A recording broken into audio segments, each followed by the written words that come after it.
Today we're going to be talking about the big game hunters of the Orc army list, the rocket-toting Tankbustas.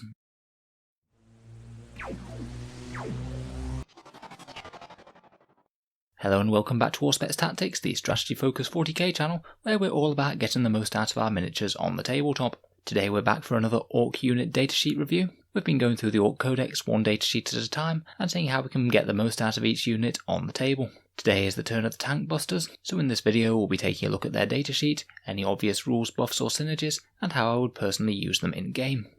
In the background, the Tankbustas are specialised Orc warriors who have an unhealthy fixation with the thrill of bringing down a large enemy beast or war machine, much in the same way that a feral Orc might rejoice on the killing of a great rampaging Squiggoth. Orcs who get addicted to this thrill after killing their first tank often attract a retinue of aspirants desperate for their first kill. They loiter about the battlefield, not often contributing directly to the main battle plan, but very much doing their own thing and making it easy for the Orcs by attempting to detonate the enemy's biggest and baddest war machines in the most spectacular way possible. After a kill, a Tankbuster will often enjoy getting tanked up after the battle, a disturbing ritual that involves devouring the tank's dead crew and drinking engine oil from its smoking remains. To achieve these kills, the signature weapon of the Tankbusters are the rocket launchers, though they are known to employ other mechanisms such as Tankbuster bombs, bomb squigs or tank hammers. The only common theme being is that they make tanks explode in a devastating shower of sparks and fire. So in game, the Tankbusters are an elite choice for Codex Orcs, and as the base unit you get 5 Tankbusters, of which one of them can be a boss knob. At base, armed with a rocket launcher, it will cost you 17 points per model, so quite expensive in Orc terms, particularly as they don't really have any differences to their stat line compared with the standard Orc boys and knobs. They're very much your standard 2 attack, toughness 4, 1 wound, 6 up save affair, so they're very similar to the looters, both in points cost and durability, good damage output, but will die to a stiff breeze of anti-infantry fire. The mob can be expanded up to 15 Tankbusters, and for every 5 Tankbusters in the unit, it can be accompanied by up to 2 bomb squigs. Bomb squigs cost 10 points, and they have some unusual rules that we'll get onto, but can very much be used to add extra durability to the unit as well. At base, each model is armed with a rocket launcher, stick bombs and Tankbuster bombs, and of course the bomb squig instead has a squig bomb. The rocket launchers are your standard affair, 24 inches assault 1 weapons, with strength 8, AP-2 and a flat damage of 3. Normally these are quite pricey for Orc bodies that are only hitting on 5s, but the Tankbusters have the Tank Hunter special rule, which means that you can reroll hit rolls for attacks made against vehicle units. So all other things being equal, Tank Hunters are going to be hitting tanks around 5/9 of the time. Those Tankbuster bombs are grenades that can be thrown, typically only 1 per unit unless you use the extra stick bombs rule. They're 6 inches, grenade D3, strength 8, AP-2 and damage D6, so they're pretty much directly superior to the Tankbuster bombs if you do get your mob right up close to a vehicle. On average, for a single unbuffed mob of 5 Tankbusters firing at your standard toughness 7 vehicle, on average they'll do around 3 or 4 wounds to that vehicle, meaning that they'll usually get either 1 or 2 rockets through on it for either 3 or 6 damage. It's not awful damage output, but we can make it significantly better. The Tankbusters do have some additional options themselves. For every 5 Tankbusters or boss knobs in the unit, 1 Tankbuster may replace their rocket launcher with a tank hammer. These are 2 points cheaper, so the model's 15 points, but it's basically a melee weapon that only gets to attack once in the fight phase, and if it hits, the target suffers D3 mortal wounds and the bearer is slain. I suppose this is understandable, seeing as it's basically a rocket on a stick. Personally, I feel that this just really isn't all that efficient. You have to get right up close to the enemy, which you don't with a rocket launcher, and trading a 15-point model for 2 mortal wounds is pretty underwhelming to be honest. Aside from fun factor, I wouldn't bother to take tank hammers in this unit right now. Additionally, they have the option of taking a pair of rocket pistols, again at 1 per every 5 models in the unit. These are an interesting sort of weapon. They're 12-inch ranged, pistol 2 weapons, with strength 7, AP-2 and damage D3. This profile maths out to be exactly the same as the standard rocket launcher against standard toughness 7 vehicles. It's worse against heavy armour, anything toughness 8 and the like, but still be better against infantry due to having more shots. Honestly, again, sadly I'm not really the biggest fan of the rocket pistols. They are exactly the same points cost as the rocket launcher, and for that cost I would take the rocket, mainly just due to being better against heavy armour, which is what the Tankbusters want to be hunting, and also for that extra range. 24 inches over 12 inches is a really big deal. Unfortunately, the knob can't take any choppy weapons from the Codex. Unfortunately, that's been restricted to Warhammer Legends now, so sadly he can't take a power claw should he want to. Finally, I find those bomb squigs quite interesting little units. At 10 points a model, you get something that's very similar in defensive profile to the Tankbusters, but instead it's sort of a suicide unit with its squig bomb. A squig bomb is 18 inches, assault 1, strength 8, AP -2 and damage d6, and it can't target units with fly. The bomb squig has a supposed ballistic skill of 2+, which I guess just represents it running under the nearest tank, and unsurprisingly, after making the attack with the shooting attack, the bearer is slain. So basically for 10 points, you're paying for a 2+ ballistic skill shot, and it will typically be on 2s rerolling 1s if you are targeting a vehicle, thanks to the Tank Hunter's special rule. I think they're interesting and quite well balanced compared with the rest of the unit, and they basically front load your unit's damage, meaning that the first time that they set these off, they'll be going out with a really big bang, but then the unit's damage output will be decreased compared with just buying in more Tankbustas, who will of course be able to fire on subsequent turns should they live. 18-inch range is a bit shorter range as well, and not being able to target fly it could actually be very serious if you are fighting an army such as Eldar or Tau, where most of their things tend to fly. It is worth bearing in mind though that they are a fairly reasonable defensive upgrade for the unit. Even if you never use the squig bomb and they just get shot, then losing a 10-point bomb squig is less painful than using a 17-point tank buster. So that is another potential advantage. Overall, I think that bomb squigs are pretty much take or leave. I could happily include them, but I could happily leave them out as well. The mob has a few special rules, the standard here we go for rerolling charges, mob rule for trying to make their leadership better in bigger mobs, and of course Daka, which is very important on these guys for extra rocket shots. If we include the effect of Daka on the previous calculation, then their average damage output goes up to 4.7 wounds on average, so a little bit better than what I said earlier. I probably should have included that one to be honest. Also remember that Daka does work off the bomb squig's shooting rule, so if you roll a 6 on the hit roll for that squig bomb, you will potentially get 2 hits. Not bad at all from a suicide unit. So overall, Tankbustas have a reasonable damage output, but when taking return fire, they're very fragile on a point-for-point basis, and they're also a little bit short-ranged as well, at least compared with Looters, a very similar fire support Ork unit. If you can stop them from getting killed quite so easily, and also deal with their low range, then these guys do have the makings of a very strong unit.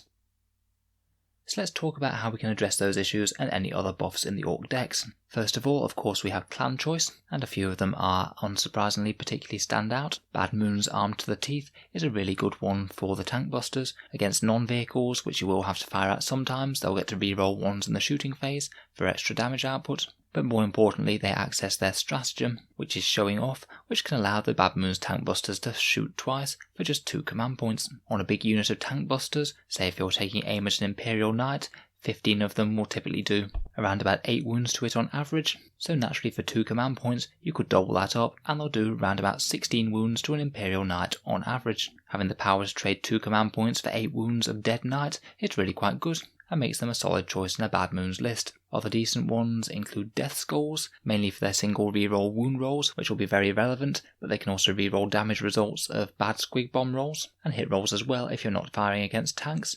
And in addition they also get a 6+ invul save and the objective secured special rule, and also access to the Wrecker's stratagem, which allows them to reroll wound rolls against a vehicle. Quite a lot of stacking special rules there. Typically the 2 command point Wreckers won't be quite as good as Bad Moon's shooting again, but against things like Imperial Knights or Toughness 7 vehicles it's not all that far off either. Death Skulls really amounts to a whole bunch of slightly more minor benefits, but all fairly relevant ones that do make them stronger. I think that those 2 are the strongest main clans to be honest. Blood Axes could try and make them a little bit more durable by giving them cover further away, as could Snake Bites. Evil Sons could potentially advance and shoot without suffering any penalty to their low ballistic skill. And Freebooters could potentially get them hitting on 4s if you can activate Competitive Streak, which provided you do manage to activate it somehow, then it would be a pretty decent shooting buff as well.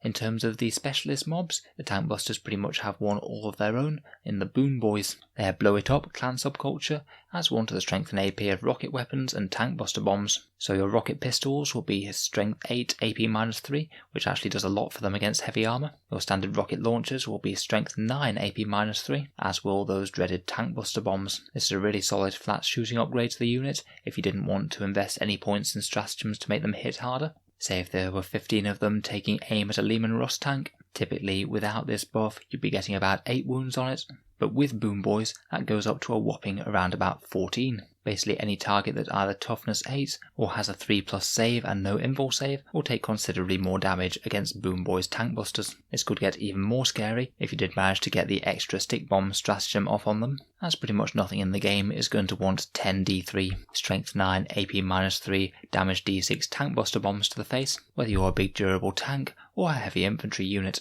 I think if you did want to run multiple mobs of Tankbustas, then the Boom Boys detachment is really not a bad shout at all. The only real downside being the opportunity cost of giving up that detachment to make it all about Tankbustas, and it wouldn't really help that many of your other units. In terms of character support, most of the usual ones do apply somewhat, but I think that Tankbustas will in general operate a bit more independently compared with your standard boys on the field. As normal, you can increase their durability a bit with custom force fields and feel no pains from pain boys, although even with these buffs they still have very bad durability and it's not something that you want your opponent shooting at directly. Really, they need to be hidden behind grot shields or in transport vehicles, and I don't think that something like a custom force field or pain boy is really good enough for actually protecting the unit. You can of course get advanced and charged with war bosses, although charging isn't always the best idea with these, seeing as they have far more damage output at range and you don't really want them taking incidental casualties in Overwatch or close combat, and the war boss can potentially prevent the unit fleeing by causing D3 mortal wounds, though again this is problematic because if you use this then you're going to be losing 1 to 3 very expensive Tankbustas rather than just punk boys. As I just mentioned, transport vehicles are really not a bad shout for Tankbustas, ideally something that they can fire out of while having the movement to get them sort of close to the enemy and also keep them pretty protected. The Orks are actually really quite well provisioned for this sort of thing, and you've got quite a few options. Firstly, and perhaps most obviously, is a standard truck, though I find that these would be a bit of a flimsy protection if you really want to keep the unit safe, and they're not going to stop the opponent from chewing through it if they want to. I'd be far more tempted to run something like a battle wagon, particularly given the Fortress upgrade custom drop, to give it a 3+ save and a 5+ invul save. That way your opponent's going to be chewing on a lot of very durable toughness 7 wounds, and it can really punish their firepower if they do want to remove your very scary Tankbustas. If you look outside the Codex into the Forge World range, you could use things such as the Chinook Warcopter, which is very similar to a truck, except it can deep strike and has the fly rule and even better mobility, which means that you can guarantee that it can come down turn 2 and you can unleash at least 1 punishing volley from your Tankbustas before the enemy likely takes it down with their own firepower. If they don't manage to take it down though, then it could use its great movement to actually get you to deploy your Tankbuster bombs, so I'd say this is a pretty decent choice of transport for Tankbusters. There's also the options of Squiggoths or Gargantuan Squiggoths as well, also from Forge World. We might need to look into these in a future video. Coming on to stratagems now. We already mentioned extra stick bombs, but that's a really good one. 1 command point to allow 10 models in the unit to fire a grenade type weapon. What is definitely its best value here, as it means that you can be lobbing 10 Tankbuster bombs, re-rolling to hits against vehicles, which should put a sizable dent in pretty much any vehicle in the game. If you do have Tankbusters that can get close enough to a vehicle within 6 inches, this is a really, really good move. Grot shields is also a really good way of keeping your Tankbusters alive as well, and if you did want to footslog them towards the enemy, then I would absolutely certainly make use of this. Use a big 30-man unit of Gretchin just in front of them, and tank most of the bullets on the Gretchin, keeping your Tankbusters safe and firing, hopefully for a turn or 2.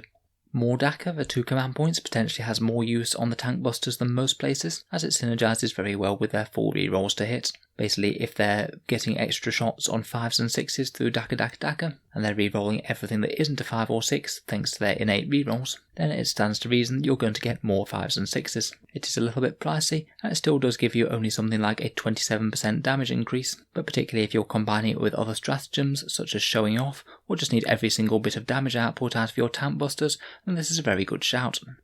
We also have the Teleporter, which can be used to keep your Tankbusters safe for a couple of turns. 2 command points can give them deep strike, and they can just teleport in, get off a full barrage of rockets, and that can be another way to keep them safe without getting shot down before they do so.